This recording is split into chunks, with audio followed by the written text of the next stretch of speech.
Que el día que tú tengas a tu hija en tus brazos vas a ser el hombre, el padre más feliz del mundo. Que te quiero mucho, mamá, extraño mucho. Gracias por existir, mamá. Domingo Expósito Moreno nació en la localidad española de Fuengirola, en la provincia de Málaga. Domingo conoció a una mujer que lo enamoró. Se llamaba Nadia Kesen. Era un amor arrollador que en poco tiempo los llevó a vivir juntos en Fuengirola. El 31 de mayo de 2008, por fin, nació su hija. Domingo miraba a su nena y se desarmaba. Se tatuó su rostro en el lado izquierdo del pecho y pronto empezó a decir que ahí donde estuviera su hija, él iba a estar. La relación se volvió difícil. Domingo fue a la guardería para retirar a África y se encontró con algo peor que la nada. Su hija no estaba allí y tampoco volvería a estar. Ella se había llevado a la nena de regreso a la Argentina y no pensaba volver a España. Un rato más tarde, Domi llegó a su casa junto con Carolina y con el hijo de la mujer. Eran alrededor de las 10:10 de la noche. La familia caminó rumbo a la casa cuando se les apareció un hombre que acababa de bajar del asiento del acompañante del Volkswagen Gol. Estaba vestido de negro, estaba encapuchado y tenía una Magnum 44. Mamá, ¿Domi está muerto? A mí me gustaría tener mi hijo, que ya no lo tengo por desgracia. Y ya que no lo tengo ahí, tener un pedacito de él, que es su hija. Que es su hija, es lo único. No quiero más nada.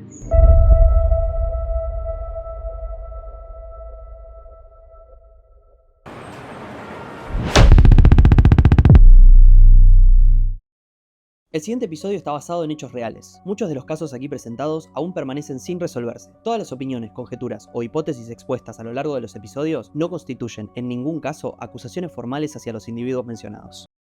Hay muchas formas de dar la vida por un hijo. Algunos entregan sus sueños, otros su patrimonio. Muchos abandonan carreras, estudios, amores. Hay quienes dejan su propia felicidad de lado por asegurarles un futuro mejor. Y también están los que emprenden caminos riesgosos para tratar de enmendarles el pasado. Pero son pocos los que encuentran la muerte mientras buscan recuperar ese vínculo único que les han arrebatado.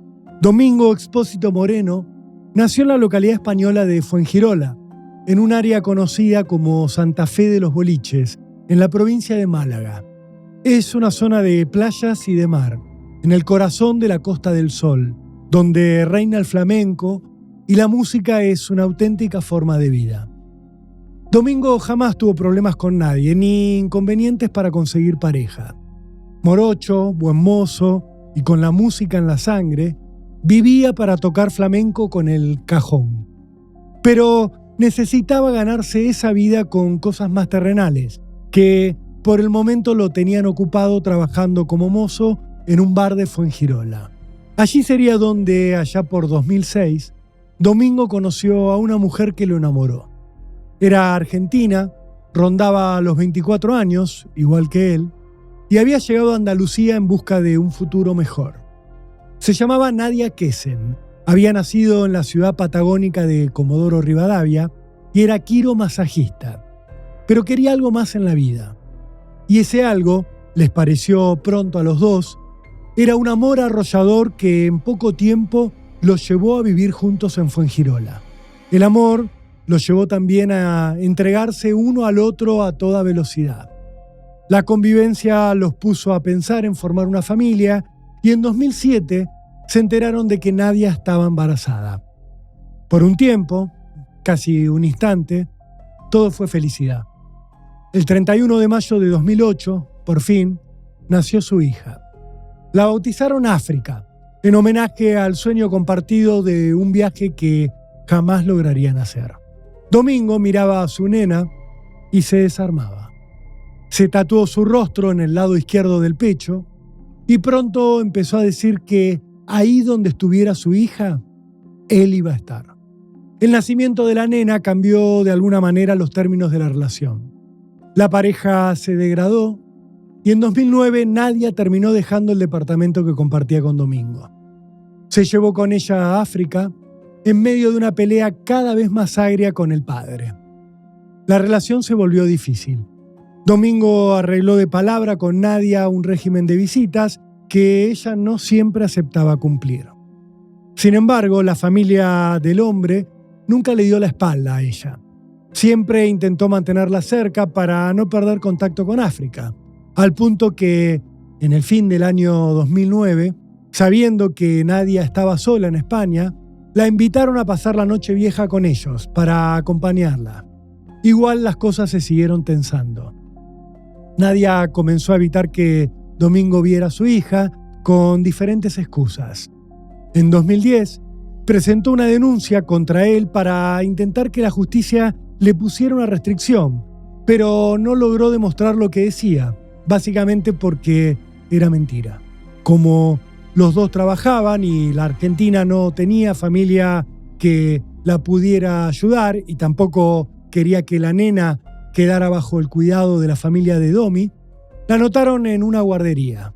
Se rotaban para ir a llevarla y para retirarla según el día que les tocara. Todo fue avanzando a los tumbos hasta que el 8 de noviembre de 2010, Domingo fue a la guardería para retirar a África y se encontró con algo peor que la nada.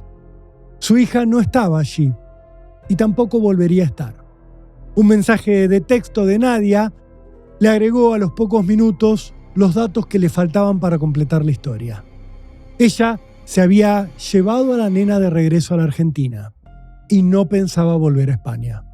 Domi, como le decían sus amigos y sus familiares, se desesperó. Esa hija era el centro mismo de su vida.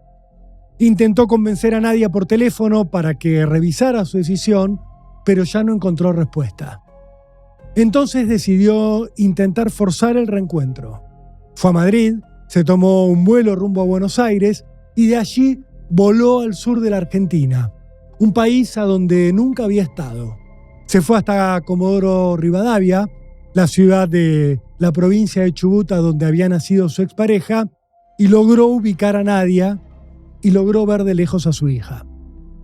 Aquella primera estadía fue salvaje para Domi. Si bien pudo ver a su expareja y pudo pedirle que le permitiera volver a ver a su hija, no lo logró. Le rogó, le exigió, lloró y se peleó, pero durante 6 meses no se encontró con más que con un montón de nada. Desahuciado y ya sin dinero, Domi regresó a España. Habló con abogados y llevó el caso a la justicia de familia. Como la nena era española, la competencia para resolver sobre el conflicto de la tenencia estaba en el Poder Judicial de ese país. Le competía a la justicia española. La justicia de Fuengirola pronto le dio la razón a Domi. Le otorgó la custodia, resolvió que la nena tenía que regresar a España y que la madre de la chiquita tenía que discutir en ese país los términos de la tenencia. De lo contrario, advirtió la justicia, sería considerada penalmente responsable del delito de secuestro de menores. Con este fallo en la mano, Domi creyó que todo se solucionaría, pero se equivocaba. Todavía le faltaba que la justicia argentina reconociera la validez de la resolución española y algo más.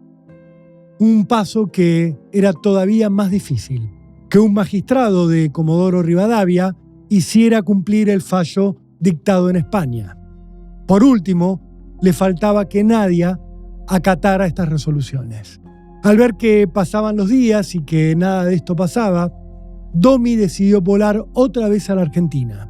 Ya falto de dinero, tuvo que pedir ayuda a sus conocidos, a sus amigos y a sus familiares para pagar el pasaje. Pero con la ayuda de todos, logró hacerlo realidad.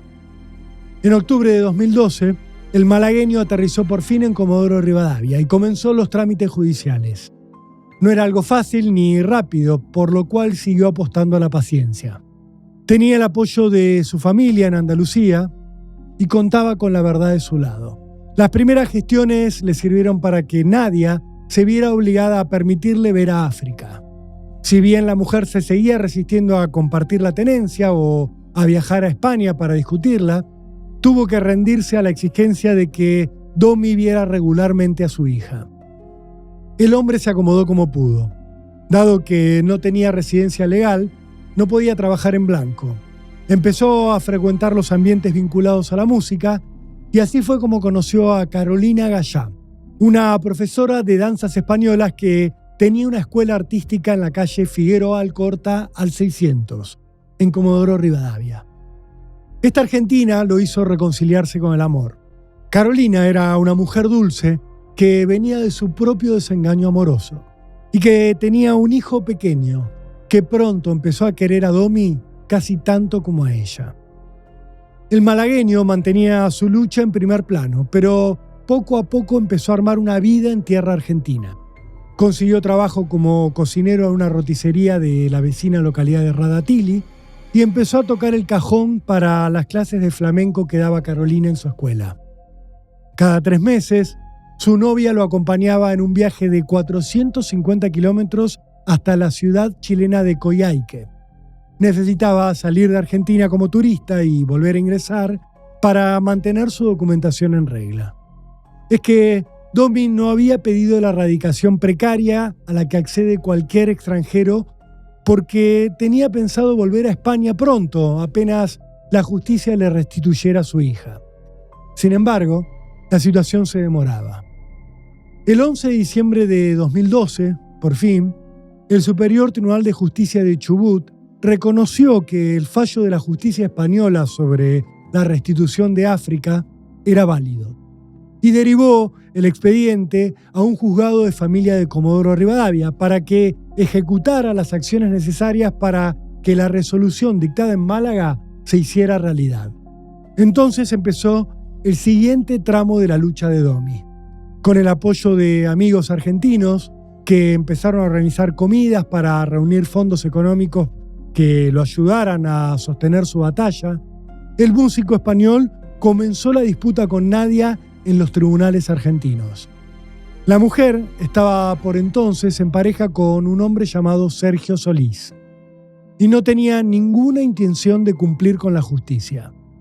Se presentó con un abogado en tribunales y planteó que Domingo era un mal padre, que cuando estaba con su hija la dejaba en manos de su novia para no estar con la nena, que era maltratador y que se ponía violento. Mientras decía esto, cambiaba a África de colegio para desorientar al padre. Cada argumento requería de una investigación y alargaba más los tiempos. Sin embargo, a fines de 2013, Domi obtuvo un fallo que le devolvió la vida. O al menos, eso parecía. La justicia de Comodoro Rivadavia resolvió que la nena debía regresar a España, pero indicó que no podía viajar sin su madre, que debía presentarse en Fuengirola para discutir la tenencia. África ya tenía entonces 5 años. El plazo máximo pautado para el regreso a Europa de la familia era el 22 de marzo de 2014. Nadia Kessen argumentó entonces que no tenía dinero para cubrir los costos del viaje. Domi no se dio por vencido. Hizo una colecta con sus amigos y familiares europeos y juntó los 2.900 euros que necesitaba para pagar su pasaje, el de su hija y también el de la madre de su hija. Los pasajes fueron emitidos para que el vuelo se hiciera efectivo el 19 de marzo de 2014. La fecha no era casual, era el Día del Padre en España. La resolución judicial que disponía este viaje complicó aún más la relación entre Domi y la mamá de la nena. El 25 de febrero de 2014 se produjo el último encuentro de Domi con su hija en Comodoro Rivadavia. A partir de ese día, Nadia Kessen ya no le permitió verla.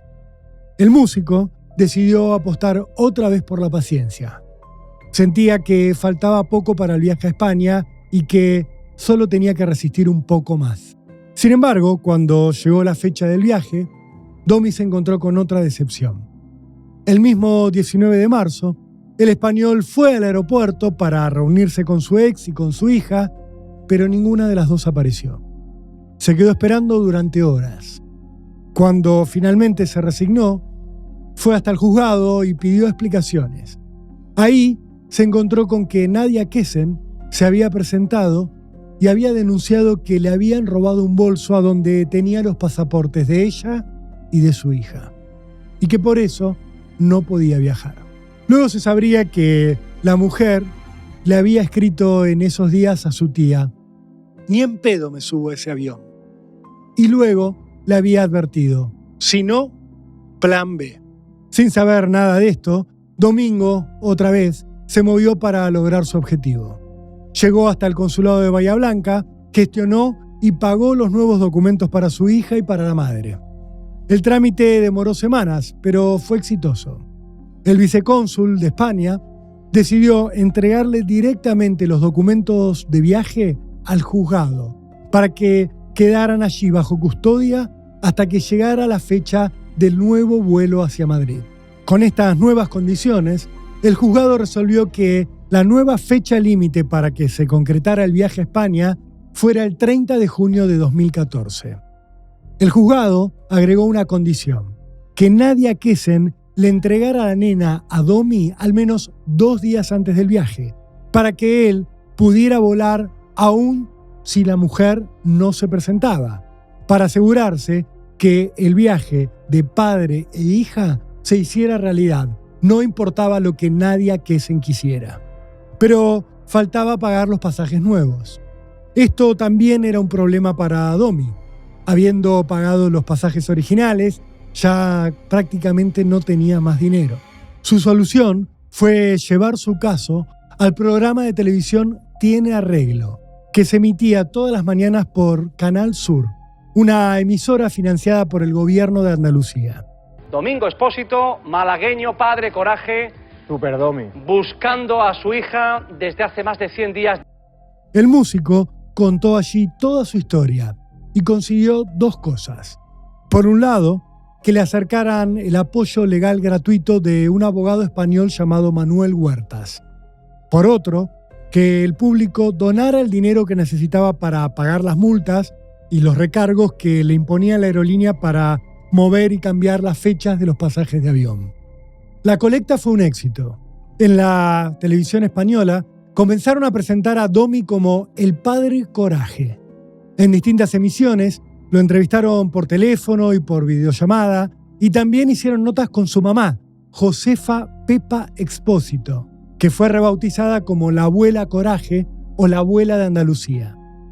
Esta mujer mostraba, por ejemplo, que mantenía en su casa la habitación que siempre había sido de su nieta, a donde solo había cambiado la cuna por una pequeña cama. Todo estaba intacto, pese a que llevaba 4 años sin ver a su nieta. El 31 de mayo, Domi hizo una publicación en Facebook, sin saber que no tendría chances de volver a escribir.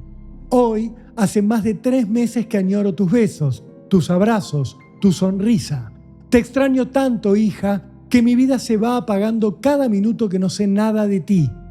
Todas las noches miro a una estrella y te mando mensajes de amor y de fuerza, para que llegue el día en que nos volvamos a abrazar y estar de nuevo juntos. Sabes que papá está siempre a tu lado, que nunca te abandonaré, que doy mi vida por ti y que seguiré luchando para que se haga justicia por lo que nos están haciendo a ti y a mí, hija, decía el texto.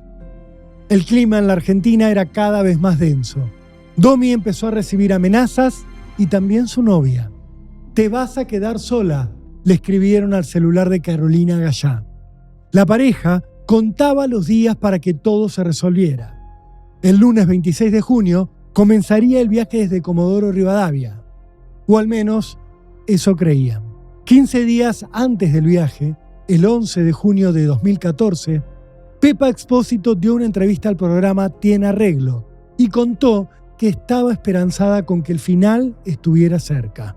Que le hace falta además que mi hijo es muy bueno y ahora mismo hay una lucecita que parece ser que ya te va solucionando algo, Fernando. ¿Qué te gustaría decirle a tu exnuera? Meta la mano en su corazón, todo lo profunda que pueda meterla y sepa todo lo que su padre está sufriendo por su hija. Ella sabe que aquí nos hemos portado muy bien con ella, que estaban de separados y la noche vieja, para que no lo pasara sola, se vino a mi casa. El cumpleaños de mi marido, para que no estuviera sola, se vino a mi casa. Si ella está sufriendo, yo estoy sufriendo el doble, y mi hijo el triple, porque ella sabe lo que su padre quiere a su hija. En esa misma emisión, habló Domi por videollamada. ¿Cómo te encuentras? Y bien por un lado y bueno, intranquilo por otro, porque bueno, como bien habéis dicho, todavía no sé nada de mi hija, no he podido verla todavía. ¿Cuántos días llevas sin ver a tu hija, Domi? Y llevo desde el 25 de febrero, fue la última vez que yo estuve con mi hija, lo que es estar con ella. Luego verla fue el 12 de marzo, la última vez que pude verla. ¿Tú estás recibiendo amenazas por parte de tu exmujer o de tu exfamilia política? Sí, estoy recibiendo mensajes por parte de la madre de mi hija, cual me amenaza con que ella no va a ir a España. Ese mismo día, Domingo contó por televisión que poco antes había ido a la casa de Nadia Kesen para hacer un nuevo intento para ver a su hija. Tocó el timbre del departamento y bajaron 2 hombres a los que él no conocía. Según su relato, lo amenazaron y trataron de meterlo adentro entre insultos, como para generar una situación violenta que terminara en un escándalo judicial. Y no quiero subir porque yo ya sé cómo se la manda la madre de mi hija. Yo ya he tenido muchas denuncias falsas por parte de ella. Ajá. Yo he tenido denuncias hasta de malos tratos, Ya. o sea, denuncias de toda clase, Yo ya sé cómo es ella. Denuncias, por cierto, Entonces, para que quede bien claro, de las que ha salido absolutamente indemne en todos y cada uno de los ejemplos. También contó que sentía que la mujer le estaba poniendo en contra a su hija. Desde el programa intentaron darle todo el apoyo y el aliento posibles. Yo, por mi hija, voy a hacer lo que haga falta. Hoy y siempre, les respondió Domi. El hombre iba a la casa de la madre de su hija, tocaba timbre y filmaba cómo le negaban a la nena. Las imágenes aparecían luego en la televisión de Andalucía y provocaban indignación. Domi salía en cámara y lloraba de angustia. Esto es lo que este señor se encontraba a diario, portero automático a portero automático, yendo a la casa de la ex familia política a preguntar por su hija. ¿Esta es la casa de quién? Hola, esta es la casa de la abuela de la niña. Hola, ¿qué tal? Soy Domingo. ¿Puedo hablar con África, por favor? De la abuela materna. De la abuela materna. Si puedo hablar con intenta África, no por subir favor. a la casa precisamente para no incurrir en una provocación por parte de la madre que pudiera dar lugar. ¿No está África para poder hablar con ella? No. Fue al psicólogo. Ah, fue al psicólogo. ¿Y a qué hora volverá? ¿Sabría decirme? No escucho nada. Si sabría decirme a qué hora volvería. Le cuelga. Bueno, como veis, me acaba de colgar otra vez el telefonillo. Ahora supuestamente está en el psicólogo mi hija. Y bueno, todos los días son así. Todos los días. El 18 de junio de 2014, en el mismo programa de televisión español, volvieron a entrevistar a madre e hijo. Allí Pepa, la abuela Coraje, le habló públicamente a su hijo Domi. Y lo que quiero es verte feliz, eres el hombre más feliz del mundo, Domi. Que el día que tú tengas a tu hija en tus brazos vas a ser el hombre, el padre más feliz del mundo. Que te quiero mucho, mamá, que gracias por ser como eres. Te extraño mucho, extraño tus abrazos, tus besos. Gracias por existir, mamá. En la noche del día previo al viaje, el miércoles 25 de junio, Domi le mandó un mensaje de audio a su sobrina, Jessica Moreno, donde le contaba que estaba esperando que le entregaran a su hija de un momento a otro, aunque tenía el temor de que Kesen hubiera huido con la nena. Contó que, si esto ocurría, le abrirían una causa penal a la mujer. Un rato más tarde, Domi llegó a su casa junto con Carolina y con el hijo de la mujer, que entonces tenía 4 años. Eran alrededor de las 10:10 de la noche. Ninguno de ellos se dio cuenta de que los venía siguiendo un Volkswagen Gol gris, que se detuvo a unos metros en la calle Santa Cruz al 500. La familia caminó rumbo a la casa cuando se les apareció un hombre que acababa de bajar del asiento del acompañante del Volkswagen Gol. Estaba vestido de negro, estaba encapuchado y tenía una Magnum 44. Antes de que alguno pudiera reaccionar, el desconocido se acercó en silencio a Domi y le disparó 5 tiros por detrás. Le acertó 2 balas, en el cuello y en la espalda. El español cayó mientras su novia y el hijo corrían para esconderse detrás de una camioneta, creyendo que serían las siguientes víctimas del ataque. Desde ahí vieron como el asesino, sin decir nada, sin robar nada, volvía al Volkswagen Gol, subía al asiento del acompañante y escapaba. A pesar del estrés y el shock, Carolina reconoció el auto. Lo había visto decenas de veces frente a la casa de Nadia Kessen. Como pudo, anotó la patente mientras su hijo le preguntaba: «Mamá, ¿Domi está muerto?». Carolina se puso a gritar. Corrió hacia el interior de su casa, a donde estaba su hermana. «¡Lo mataron! ¡Lo mataron!», le gritó. En cuanto la escuchó, la joven pensó lo mismo que se pensaría en 2 continentes. Habían sido ellos. Domingo Espósito Moreno, el padre Coraje, había sido asesinado a los 31 años. Había perdido la vida mientras trataba de recuperarla de su hija. Volvería solo a España 3 semanas después, adentro de un cajón, para ser velado y enterrado en Fuengirola.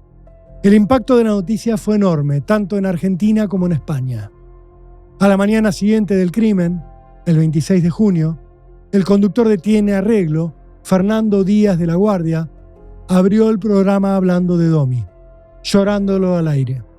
Hoy es el día y la mañana en la que Domi iba a recoger a su hija. Domi había comprado unos billetes para regresar a España, con su hija y con la madre también, sí, ella lo deseaba.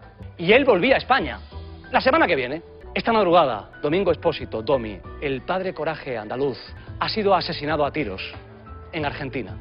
¿Cuál era su día a día? Provocaciones, amenazas, esas son sus denuncias. Simplemente permanecía a la espera de los plazos para poder recuperar a su hija, mientras su presupuesto era cada vez más escaso. Tenía, por supuesto, que salir de Argentina, ir a Chile para validar sus papeles y regresar al país donde residía como turista. De su exmujer nos habló en reiteradas ocasiones con respeto. Si bien es cierto que en algunas ocasiones también puntualizó que recibía no solamente desaires, le llamaba: eres muy confiado, tan confiado en nuestra relación como confiado eres como padre, no la vas a recuperar. Un rato más tarde, el conductor del programa habló por teléfono con la novia de Domi.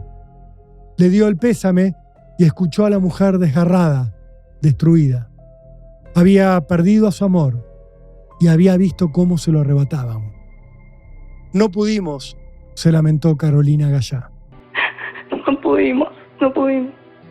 No, una persona que no sé si se puede llamar persona, le quita la vida en un segundo.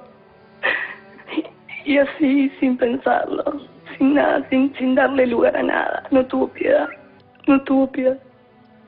La justicia de Comodoro Rivadavia interrogó de inmediato a la novia de Domi. «Estaba amenazado», contó la mujer. «El auto del que se bajó el asesino lo veíamos desde hacía 15 días en la puerta de la casa de la mamá de la nena. Lo veíamos todos los días», agregó Carolina Gallá. «Él intuía que podía pasar algo malo, pero no pensamos que se daría esta tragedia», agregó. Ella fue la autora intelectual, señaló, en relación a Nadia Kessen. Ella manejaba ese auto. La sobrina de Domi, la misma que había recibido el último mensaje de audio del hombre, habló en igual sentido. Desde España le dio una entrevista al canal TN. «No solo mi tío ha sido blanco de esa mujer», contó Jessica.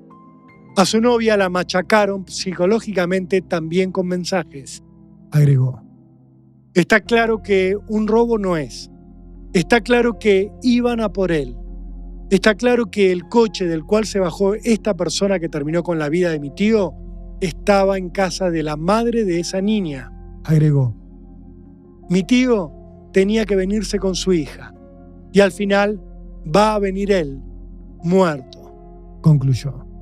Al otro día, la policía allanó la casa de Nadia Kessen en busca del auto y de alguna prueba que pudiera vincularla a ella o a su novio con el asesinato.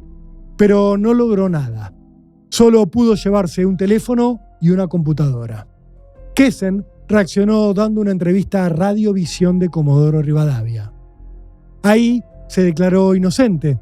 Dijo que su novio tampoco estaba vinculado al crimen y acusó a Domi de haberla acosado y maltratado en España después de su separación. Juró que ese era el motivo por el cual había huido a la Argentina con su hija. «Era un hombre empeñado en joderme la vida», dijo Kessen. «Yo siempre intenté tener el mejor diálogo posible con él por África, porque somos adultos y tenemos una nena. Quería que nos lleváramos bien. Él siempre decía que sí y después hacía todo lo contrario, agregó la mujer antes de declararse choqueada por el crimen. Después empezó a hablar mal de Domi. Él me decía que me extrañaba, que extrañaba mi boca, afirmó. Quieren dejarlo como que vino a rescatar a su hija y no es así. En ningún momento él se hizo cargo económicamente. No le compraba nada, ni ropa, ni comida, porque supuestamente como a él en España le dieron la custodia, yo le debía toda la plata de la cuota alimenticia, señaló. Luego agregó, nunca se hizo cargo ni como padre, porque se la dejaba todo el día a Carolina, y él me decía que Carolina tenía el mismo derecho que yo, apuntó. No era mal padre, la quería la nena. Ella se llevaba bien con el papá, pero siempre había problemas, agregó. La mujer tuvo que reconocer que había cambiado a la hija de colegio días antes del crimen, aunque aseguró que lo había hecho por miedo a que Domi se la llevara sin avisar. Es decir, que temía que él hiciera lo mismo que había hecho ella, con la diferencia de que el español tenía fallos judiciales a su favor. Y con el pequeño detalle de que ella, a partir de la resolución judicial que le ponía fecha de partida rumbo a Málaga, había impedido que el padre volviera a ver a la nena. El último tiempo me lo pasaba dentro de casa porque no podía salir a la calle. Cambié a la nena de colegio. No quería ir al liceo porque tenía miedo de que él la buscara y no me viera más. Y la tuve que cambiar. No sé cómo se enteraron el primer día de clases del colegio, pero fueron a hacer escándalo a la puerta. La nena estaba contenta porque el papá no iba a saber a qué escuela iba y no iba a ir a buscarla porque ella tenía miedo de que me pegara en el colegio, contó. Tuve que dejar mi trabajo porque también se presentaba allí. No podía exponer a la gente a la violencia y económicamente hoy estoy mal, se lamentó. Por último, la mujer reconoció que no estaba muy feliz con la idea de volver a España. Yo tenía miedo de las amenazas y el circo que se montó en España porque se decían muchas cosas de mí, que era hija de puta, mala madre. En el muro de Facebook puso que me vayan a recibir todos los que quieran darme el recibimiento. Puso ojo por ojo. Yo tenía terror porque me mandaban a viajar con él y me iban a recibir todos los medios, toda su familia. Iba a ser súper humillante para mí y para la nena, concluyó. Mientras, en España, la familia de Domi no paraba de llorarlo. Pero al mismo tiempo, anunciaba que iniciarían acciones legales para que la tenencia de la nena pasara a manos de la familia española. Y avanzaron en una denuncia penal por secuestro de menor. A Carolina y a su hijo les pusieron custodia policial permanente. La mujer volvió a declarar ante la justicia y dio más detalles sobre aquel episodio en el cual Domi había sido amenazado en la puerta de la casa de la madre de su hija. Hace unos días, Domingo fue a la casa de su exmujer porque quería ver a la nena. Hacía 4 meses que no la veía porque ella no se la dejaba ver y quería verla aunque sea unos minutos. Entonces aparecieron 2 hombres en la puerta del edificio que le dijeron: o subís o te vas de acá, no te podés quedar en la puerta, relató Carolina. Domingo no quería subir porque tenía miedo de que le hicieran algo, agregó la mujer. Y una vez que sí, que lo agredieron, no físicamente, pero verbalmente, para que subiera al domicilio de la madre, y él se negó porque no quería subir, no quería tener conflictos. Aquellas amenazas, agregó, habían quedado filmadas. Yo ahora tengo miedo, dijo Carolina. Yo soy la única testigo del crimen, yo y mi hijo de 4 años. Tengo miedo por mí y por mi hijo, apuntó.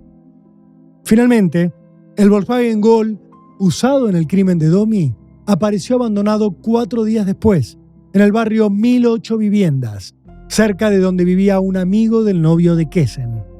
Los papeles del coche estaban a nombre de una mujer, que al ser interrogada contó que lo había vendido por internet a un hombre de apellido Solís. Esto había ocurrido en mayo. Según recordó la mujer, este tal Solís, el mismo apellido del novio de Nadia Kessen, la había ido a ver con una mujer y con una nena, También agregó que la transferencia legal del coche no había sido realizada. A pesar de estas pruebas cada vez más contundentes, el fiscal jefe de Comodoro Rivadavia, Marcelo Cretón, no se quiso jugar. ¿Amenazas previas hubo antes del hecho? ¿Denuncias? Eso no se lo puedo decir porque la verdad que eso es materia de investigación. Eso forma parte de la causa y sería apresurado decirles a ustedes. Hay que ver en qué condiciones va a quedar la madre de la menor. Es una situación que es materia de investigación, explicó. Contra lo que podía pensarse, la investigación del asesinato se estancó. Estuvo dormida durante más de 1 año y medio, hasta que sorpresivamente la Fiscalía se puso en movimiento. El 8 de octubre de 2015, por fin mandó a la policía a detener a Nadia Kesen y a 6 hombres en 12 allanamientos simultáneos. A la mujer no la encontraron. Fueron a su casa y determinaron que no estaba allí ni en todo Comodoro Rivadavia, por lo que le dictaron orden de captura.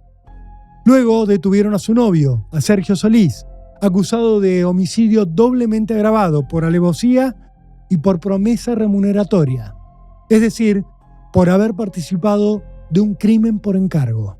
Los otros detenidos fueron gente de su entorno: Gonzalo Sebastián Velázquez, José Gabriel Herrera, Miguel Ángel González, Leandro Masquelet y Santiago Igor. Según la acusación fiscal, Gonzalo Velázquez había sido el autor material del asesinato. Un amigo de Solís, Miguel Ángel González, lo habría llevado hasta el lugar del crimen conduciendo el Volkswagen Gol propiedad del novio de Nadia Kesen. No había dudas de que el auto era el mismo. Más allá de la patente que Carolina había visto en el lugar del asesinato, el vehículo tenía la misma falla técnica en una de sus luces que el auto que usaba Solís, según habían registrado las cámaras de seguridad. En el coche, además, había aparecido una huella digital de Velázquez. Desde la Fiscalía, explicarían luego que Solís se había mostrado el mismo día del crimen en otro auto para intentar desvincularse del hecho, pero indicarían que había pruebas clave obtenidas en los celulares y en las computadoras, en conversaciones que habían mantenido los imputados a través de Facebook y de WhatsApp. Entre otras cosas, había una conversación donde Solís le decía a su amigo Miguel González, también detenido, una frase que demostraba que había querido armar una coartada. «Vos me tenés que prestar tu auto, así me ven manejándolo», era la frase. Luego había varios intercambios de Solís con Igor, otro de los detenidos, donde comentaban las noticias sobre el asesinato. En un mensaje, el principal acusado le decía a su amigo: «Vos, cualquier cosa, no sabés nada». De estos entrecruzamientos surgía también que el día del asesinato, Kessel y su pareja habían mantenido 28 comunicaciones, desde las 6:30 de la mañana hasta las 10:30 de la noche. La última había sido 10 minutos después del asesinato y había durado solo 9 segundos. Lo suficiente, creían en la Fiscalía, para que uno le enviara un mensaje al otro: «Domi ya está muerto».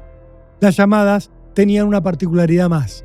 Los registros de que habían sido hechas habían sido borrados de los 2 teléfonos, tanto del de Kesen como del de Solís. Solo se habían conocido luego de que una pericia los recuperara. Algo similar había ocurrido con el contacto de Domingo Expósito que había en el teléfono de Solís. El acusado lo había eliminado de su agenda después del crimen. Pero además, de los datos de ubicación de los celulares, surgía que Kessel y su novio habían estado juntos en los alrededores de la Casa del Español en varias oportunidades. Una conclusión posible era que la mujer había marcado el blanco y que lo habían estado estudiando entre los dos. Sin embargo, todavía faltaba detener a la mujer. La primera noticia que surgió fue que estaba prófuga, pero al día siguiente de los primeros arrestos se supo que estaba en Buenos Aires y que se estaba tomando un avión para volver a Comodoro Rivadavia ese mismo 9 de octubre. Así fue. Kesen fue detenida apenas bajó del avión.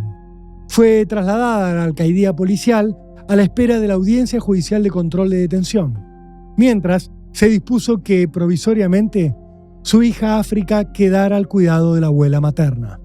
Las evidencias se siguieron acumulando. Los investigadores se encontraron con filmaciones del auto de Solís dando vueltas en los alrededores de la casa de Domi en los minutos previos al asesinato. Y empezaron a preguntarse si Velázquez y González habían estado solos en la escena del crimen. A los dos les dieron prisión domiciliaria, mientras aparecían los primeros indicios de que Solís también había estado en el lugar del asesinato con el Volkswagen que, según determinaría la fiscalía, había sido pagado en conjunto entre él y Nadia Kessen. La mujer, de hecho, había estado presente en el momento de acordar la adquisición. El mismo 9 de octubre se hizo la audiencia judicial de imputación contra los detenidos. El fiscal Adrián Cabral aseguró entonces que Nadia Kessen y su pareja, Sergio Solís, habían ideado un plan para que Domingo fuera asesinado. Señaló que en ese plan habían participado Miguel González y Leandro Masquelet, quienes habían contactado a José Herrera. Este hombre, según el fiscal, había sido el nexo con Gonzalo Velázquez, quien había ejecutado el crimen junto a Miguel González a cambio de un pago. Ese pago, aseguró el fiscal, había sido el auto. Velázquez se lo había quedado y por eso habían aparecido sus huellas en el vehículo. Para el fiscal, Nadia Kessen era autora intelectual del homicidio doblemente agravado por haber sido cometido contra una persona con la que había mantenido relación de pareja y por promesa remuneratoria. En el caso de Nadia Kessen como autor intelectual y también la agravante por haber tenido una relación de pareja. Sergio Solís también tenía el rol de autor intelectual. A Velázquez y a González, el fiscal los ubicó como autores de homicidio agravado por el uso de arma de fuego, por alevosía y por promesa remuneratoria. A Masquelet y a Herrera los imputó de partícipes secundarios y a Igor de encubrimiento. El abogado Guillermo Iglesias, que representaba a Kessen, a Solís, a Igor y a González, le respondió al fiscal con una teoría insólita, dirigida a ensuciar a la víctima. Surge del expediente que el señor Expósito Moreno estuvo vinculado al tráfico de drogas. Y este es el verdadero motivo del crimen, afirmó Iglesias. La promesa de remuneración no tiene lógica y no es cierto que a la víctima no le dejaban ver a la nena, agregó. Hay que decir que nunca surgiría una sola prueba que vinculara a la víctima con drogas, pero igual, durante un tiempo, esa fue la principal línea de defensa de los acusados. La abogada de Velázquez, Lucía Pettinari, también solicitó que se rechazara la imputación contra su defendido. Aseguró que solo se lo imputaba porque había una huella digital suya en el Gol usado en el crimen, que había sido abandonado en el barrio 1008 Viviendas. Mi asistido no tuvo contacto con el auto, dijo, salvo cuando lo tocó porque estaba abandonado, expresó la defensora oficial. La versión de Velázquez, hasta entonces, era que él había visto el auto parado y había intentado robar la batería y que por eso estaban sus huellas sobre la carrocería. Los defensores, en aquella audiencia, solo lograron algunas prisiones domiciliarias y excarcelaciones. A Kessel le negaron estos beneficios, pero no por demasiado tiempo. Mientras la mujer seguía presa, la causa tuvo un giro inesperado. El 23 de noviembre de aquel 2015, un mes y medio después de las detenciones, el acusado de haber disparado contra Domingo, Gonzalo Velázquez, pidió declarar. Había contratado a un abogado particular, Juan Carlos Smith, y había decidido hablar.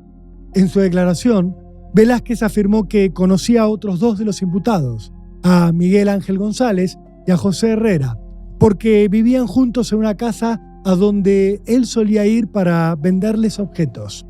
Nunca explicitó cuál era el origen de esas cosas que vendía, pero el hombre aseguró que una vez había sido un anillo de oro y que en otra oportunidad había ido a venderles una consola de videojuegos. Según su relato, en una de esas visitas se encontró en la casa de estos hombres con Sergio Solís, el novio de Kessen, el presunto autor intelectual del crimen de Domingo. Lo que vio en ese momento, dijo, lo impactó mucho. Velázquez aseguró que Solís estaba en la computadora buscando sicarios por internet. Ubicó la escena unos meses antes del asesinato de Domingo, pero tenía más para contar. El acusado recordó que en junio de aquel 2014, en los días inmediatamente posteriores al asesinato, Miguel Ángel González lo había contactado y le había ofrecido venderle un Volkswagen Gol muy barato. Velázquez agregó que había ido a buscar el auto a una casa ubicada a 5 cuadras de la suya, a donde se había encontrado con el vehículo prácticamente desmantelado. Estaban Miguel Ángel González, el dueño de casa, y otros 2 que yo no conocía. Todos estaban muy nerviosos. No encontraban la llave del auto. Le habían sacado las butacas y la patente. Yo les pedí que lo armaran otra vez. Con una camioneta lo enganchamos con una lanza y lo llevé hasta mi casa, explicó el acusado. Eso fue el 28 de junio de 2014, a las 17:30. Nunca me dijeron que ese era el auto que se había usado para matar a ese hombre español. Si no, yo no lo hubiera agarrado, sostuvo. Velázquez agregó que enseguida había conseguido a 2 interesados por el auto. Primero, una mujer gitana que le había ofrecido 10.000 pesos por el auto tal como estaba, sin papeles y sin llave. Luego, contó, se le había aparecido otro hombre gitano que, al ver el coche, le había dicho que tenía pedido de secuestro. Ante esto, el imputado había llamado a José Herrera y este, según su declaración, le había confesado textualmente que ese era el auto que Sergio Solís había usado para matar a Domingo Espósito Moreno. ¿Cómo lo sabía? Porque Miguel Ángel González se lo había contado y le había dicho que se lo habían entregado a Velázquez para engarronarlo, es decir, para inculparlo por el asesinato. Acá, el que se tiene que hacer cargo de la cagada que se mandó es Solís y dejar de involucrar a tanta gente. Yo me estoy comiendo un garrón y quería declarar desde el primer día, pero la defensora oficial no me dejó, afirmó Velázquez. El imputado generó una conmoción en el expediente y obtuvo a cambio salidas laborales en el contexto de la prisión domiciliaria de la que venía gozando. La Fiscalía pudo confirmar esta versión con otras declaraciones. A partir de este nuevo escenario, reordenó la acusación. Comenzó a apuntar directamente a Nadia Quesen como autora intelectual del crimen y ya no como quien había pagado para que se cometiera. A Solís lo señaló entonces como autor material del asesinato y a Miguel González lo imputó por haber encubierto lo que había ocurrido. A la Fiscalía le resultaba más útil y, sobre todo, más contundente usar a los otros sospechados como testigos. A pesar de esto, de forma inesperada, el 5 de enero de 2016 la jueza Raquel Tacelo le concedió la prisión domiciliaria a Nadia Quesen, al entender que la prueba había cambiado y que además ya no había riesgo de fuga. La mujer había pasado solo 3 meses en la cárcel y ya podía volver a encontrarse con el objeto de disputa, su hija, África, otro de los motivos que había generado esta prisión domiciliaria. La jueza entendía que era necesario que Quesen estuviera en su casa para cuidar a la nena. Solís no tuvo tanta suerte. A pesar de los pedidos de su defensa, fue el único que quedó preso hasta el juicio oral. A su amigo Miguel Ángel González, en cambio, como estaba imputado simplemente como encubridor, lo beneficiaron con una probation, es decir, con una suspensión del juicio a prueba. A los otros acusados, con Velázquez a la cabeza, los sobreseyeron a todos. Mientras, la novia de Domi, Carolina, sus familiares y sus amigos marchaban por Comodoro Rivadavia exigiendo justicia. Sentían que la posibilidad de que se aclarara legalmente lo que había ocurrido se alejaba cada día. Y muchos no se equivocaban. El juicio contra Quesen y contra Solís empezó el 5 de septiembre de 2016. Allí, los jueces Mariano Nicosia, Jorge Odoricio y Daniela Arcuri escucharon la hipótesis del fiscal Adrián Cabral, que el 25 de junio de 2014, Solís esperó a Domingo en la puerta de su casa, adentro del Volkswagen Gol, con el motor prendido y las luces apagadas. que se bajó del lado del acompañante cuando lo vio llegar con Carolina y su hijo y que le disparó 5 veces por la espalda, que luego se fue a la casa de Miguel Ángel González y le dijo: me mandé una cagada. Y que este hombre se ocupó de ir a buscar el vehículo con un amigo, se ocupó de ocultarlo y de hacerlo desaparecer. El fiscal agregó que Nadia Kesen había planificado el crimen con Solís para evitar que se ejecutara la orden judicial para que se trasladara con su hija a España. Afirmó que la acusada había enviado mensajes que decían: yo sé de un sicario y todos lo quieren muerto, en referencia a la víctima. Por eso, el fiscal la acusó de ser la autora intelectual del homicidio. A lo largo de las primeras jornadas, el debate complicó más y más a Solís, pero la defensa de Kesen estimó que no aparecían testimonios que la comprometieran a ella. Solo había una sospecha generalizada de los testigos contra la mujer y muchos rumores, pero no había pruebas contundentes que demostraran que ella había ideado el crimen. Quizás por eso, la defensa le aconsejó que declarara en la quinta audiencia. Nadia Kesen recordó allí, frente a los jueces, que en Málaga había tenido una relación normal con Domi, pero que por celos se empezó a desgastar. Dijo que luego se tornó violenta y que él la amenazaba con que le iba a sacar a la nena. Agregó que hizo la denuncia por malos tratos en España y que unos amigos le pagaron el pasaje para volverse a la Argentina con la nena. Yo se lo comuniqué enseguida, afirmó en referencia a Domi. También sostuvo que, ya en la Argentina, jamás le había negado el contacto con su hija y que estaba convencida de que lo mejor era volver a Fuengirola para resolver los conflictos de la tenencia. Era mejor irnos los 3 a España. Yo iba a hacer ese viaje. El día que pasó lo de Domingo, yo estaba en mi casa, se desligó. Como acusada, no tenía la obligación de decir la verdad, estaba claro. A la hora de los alegatos, el fiscal demostró que no le había creído nada. Pidió condenar a Solís a 20 años de cárcel como autor material de homicidio agravado por el uso de arma de fuego y por alevosía. Para Kesen, pidió una sentencia a 10 años de prisión como instigadora de un homicidio agravado por ser cometido contra una persona que mantuvo una relación de pareja. El 14 de octubre de 2016 se conoció el fallo. Los jueces Nicosia, Odoricio y Arcuri recalificaron el caso como homicidio agravado por el uso de arma, un delito más leve que el descrito por el fiscal, ya que no contempla la prisión perpetua. A Solís lo consideraron autor de este delito y le dieron 17 años de cárcel, mientras que a Nadia Kesen solo la ubicaron como partícipe secundaria.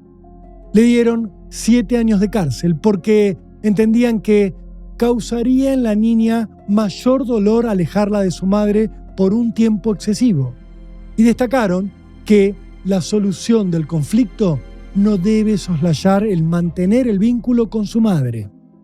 Solís siguió preso en un penal, sin haber declarado nunca en la causa.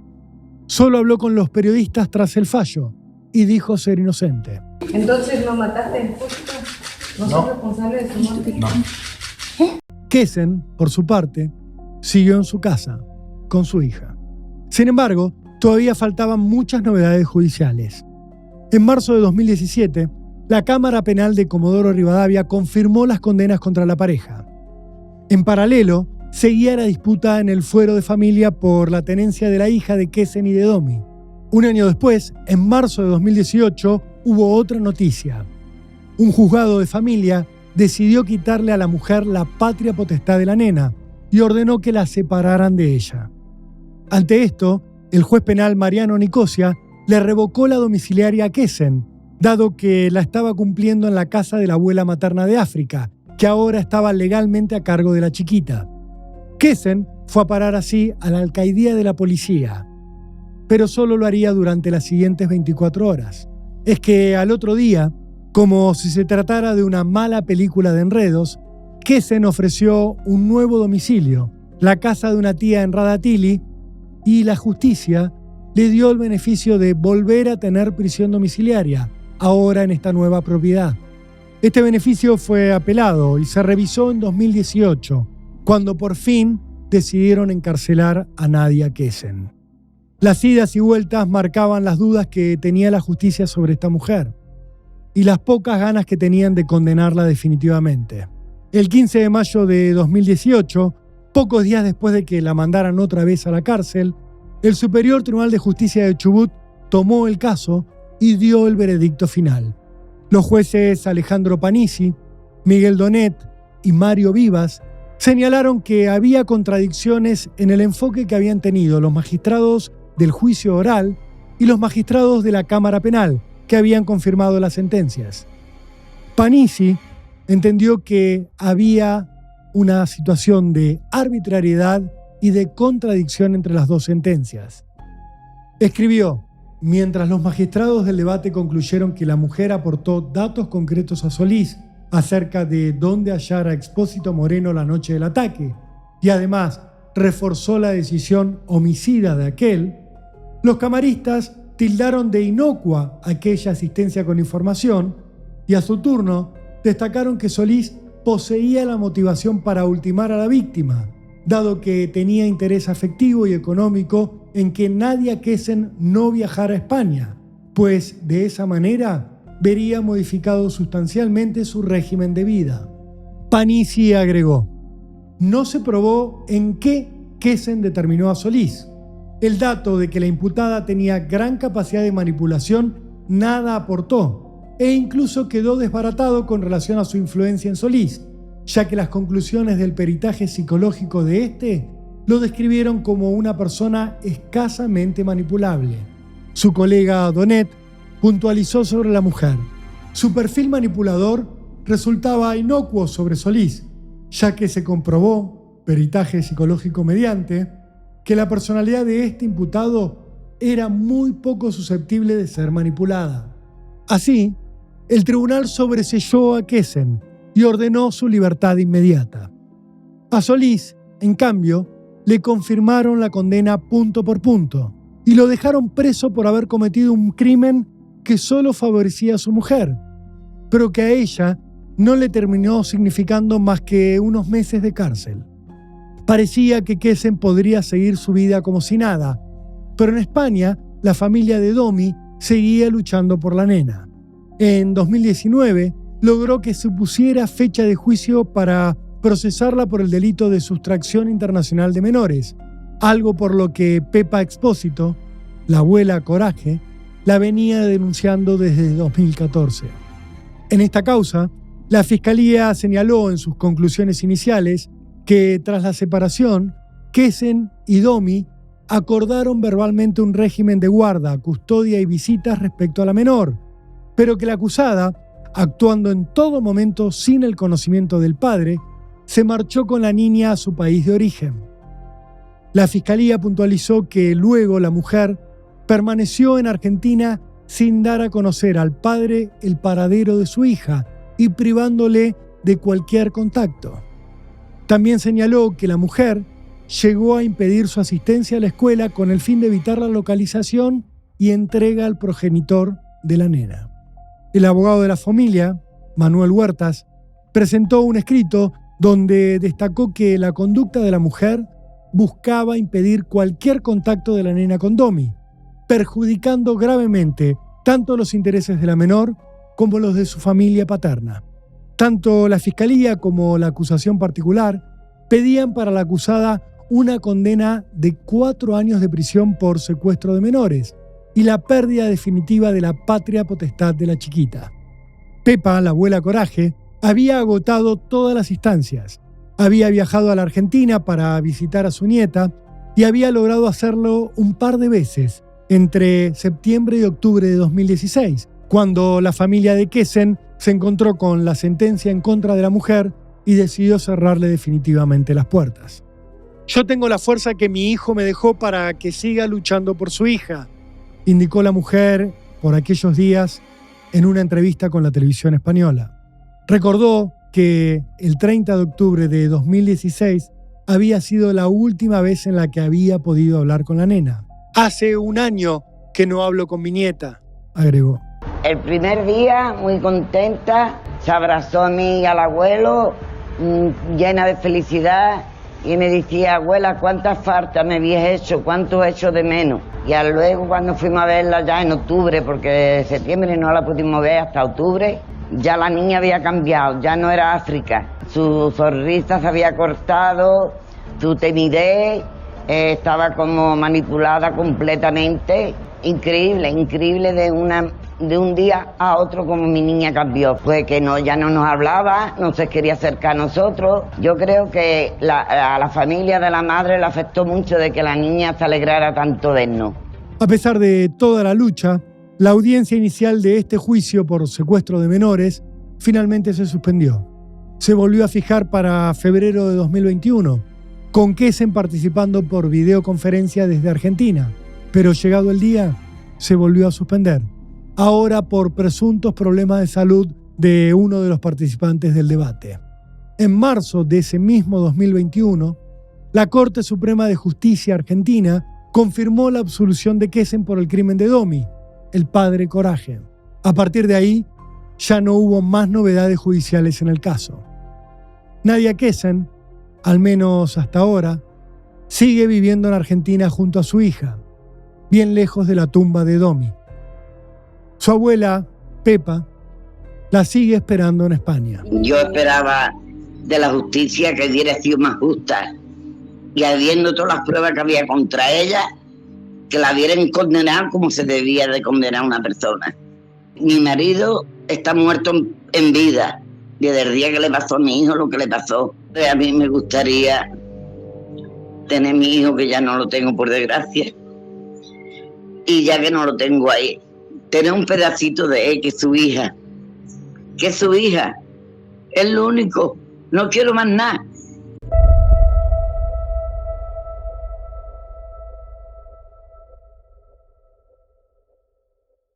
Esto es Barbano en Hechos Reales, un producto de Resumido. Si quieres saber cuándo aparece cada nuevo capítulo, suscríbete a nuestro canal de YouTube.